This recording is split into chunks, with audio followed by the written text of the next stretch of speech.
Ils traversèrent le jardin qui précède la maison. Monsieur Gerbois proposa: Nous pourrions aller le voir avant le déjeuner. Oh oui, c'est une bonne idée.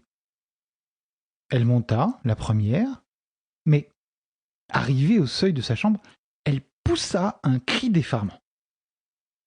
Qu'y a-t-il donc balbutia monsieur Gerbois. À son tour, il entra dans la chambre. Le secrétaire n'y était plus. Ce qui étonna le juge d'instruction, c'est l'admirable simplicité des moyens employés. En l'absence de Suzanne, et tandis que la bonne faisait son marché, un commissionnaire muni de sa plaque, des voisins la virent, avait arrêté sa charrette devant le jardin et sonné par 2 fois. Les voisins, ignorant que la bonne était dehors, n'eurent aucun soupçon, de sorte que l'individu effectua sa besogne dans la plus absolue quiétude. À remarquer ceci, aucune armoire ne fut fracturée, aucune pendule dérangée. Bien plus, le porte-monnaie de Suzanne, qu'elle avait laissé sur le marbre du secrétaire, se retrouva sur la table voisine avec les pièces d'or qu'il contenait. Le mobile du vol était donc nettement déterminé, ce qui rendait le vol d'autant plus inexplicable, car, enfin, pourquoi courir tant de risques pour un butin si minime? Le seul indice que put fournir le professeur fut l'incident de la veille. Tout de suite, ce jeune homme a marqué de mon refus une vive contrariété, et j'ai eu l'impression très nette qu'il me quittait sur une menace. C'était bien vague. On interrogea le marchand. Il ne connaissait ni l'un ni l'autre de ces 2 messieurs. Quant à l'objet, il l'avait acheté 40 francs à Chevreuse dans une vente après décès, et croyait bien l'avoir revendu à sa juste valeur. L'enquête poursuivie n'apprit rien de plus. Mais M. Gerbois resta persuadé qu'il avait subi un dommage énorme. Une fortune devait être dissimulée dans le double fond d'un tiroir, et c'était la raison pour laquelle le jeune homme, connaissant la cachette, avait agi avec une telle décision.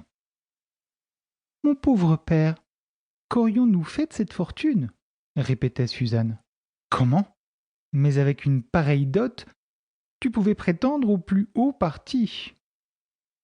Suzanne, qui bornait ses prétentions à son cousin Philippe, lequel était un parti pitoyable, soupirait amèrement. Et dans la petite maison de Versailles, la vie continua, moins gaie, moins insouciante, assombrie de regrets et de déceptions. 2 mois se passèrent. Et soudain, coup sur coup, les événements les plus graves, une suite imprévue d'heureuses chances et de catastrophes.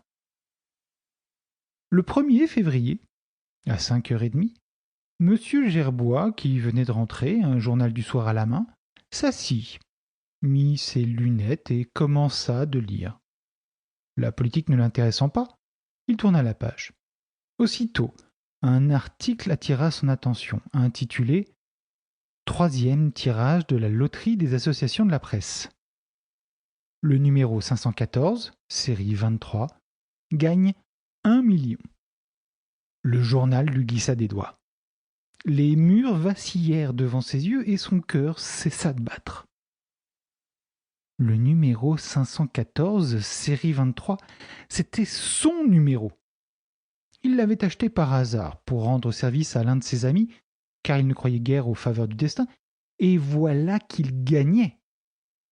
Vite, il tira son calepin. Le numéro 514, série 23, était bien inscrit, pour mémoire, sur la page de garde. Mais le billet...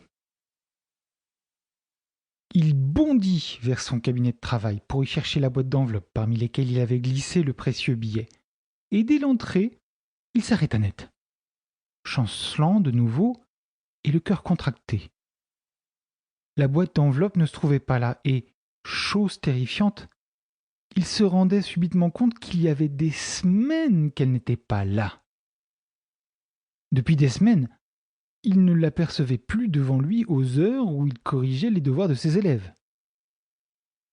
Un bruit de pas sur le gravier du jardin. Il appela. « Suzanne! Suzanne ?» Elle arrivait de course. Elle monta précipitamment. Il bégaya d'une voix étranglée. Pour continuer à écouter ce livre audio gratuitement, cliquez sur le lien dans la description et vous pourrez l'écouter en entier sans frais grâce à l'essai de 30 jours d'Audible.